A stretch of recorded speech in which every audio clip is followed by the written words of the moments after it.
24 മണിക്കൂറും പ്രവർത്തിക്കുന്ന 150-ലേറെ പഴക്കച്ചവടങ്ങളുണ്ട് ഈ ഒരു നാട്ടിൽ. അത്ഭുതം തോന്നില്ലേ? കഥ പറയാം. എന്തുകൊണ്ട് ഇത്രയധികം പഴക്കച്ചവടങ്ങൾ ഒരു നാട്ടിൽ 24 മണിക്കൂറും പ്രവർത്തിക്കുന്നു? ചോദ്യത്തിൻ്റെ ഉത്തരം തേടിയാണ് എൻ്റെ ഇന്നത്തെ സന്ധ്യ ഹരിയാനയിലെ നൂഹിൽ അസ്തമിച്ചത്. ചരക്കുവാഹനങ്ങളിൽ ജോലി ചെയ്യുന്ന നിരവധി പേർ ഈ നാട്ടിലുണ്ട്. ജോലി അവസാനിപ്പിച്ച് അർദ്ധരാത്രിയിൽ വീട്ടിലേക്ക് വരുന്ന ഡ്രൈവർമാരെയും പ്രതീക്ഷിച്ചാണ് ഈ കടകളെല്ലാം ഇങ്ങനെ തുറന്നു വെച്ചിരിക്കുന്നത്.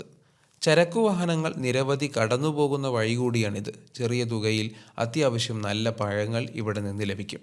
കച്ചവടക്കാരോട് കാര്യങ്ങൾ ചോദിച്ചറിയവേ അതാ വരുന്നു ഒരു ചരക്കുവാഹനം.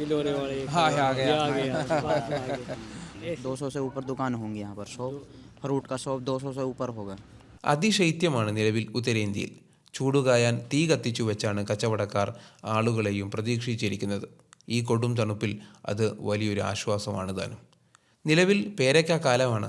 പേരയ്ക്കയും വാഴപ്പഴവുമാണ് പ്രധാനമായും ഈ തെരുവുകൾ കൈയടക്കിയിരിക്കുന്നത്. പഴവർഗ്ഗങ്ങൾ കൂടുതലായി ഭക്ഷിക്കുന്ന രീതിയും പൊതുവെ ഉത്തരേന്ത്യൻ ഗ്രാമീണർക്കുണ്ട്. ആവശ്യങ്ങളിൽ നിന്നും പരിഹാരങ്ങളിലേക്കുള്ള യാത്രയാണ് ഒരു ബിസിനസ്സിൻ്റെ പ്രഥമ ഘട്ടം. അത് ഏറ്റവും ഭംഗിയായി നിർവഹിക്കപ്പെടുന്നിടത്താണ് ബിസിനസ്സുകളുടെ വിജയവും. വീണ്ടും കാണാം.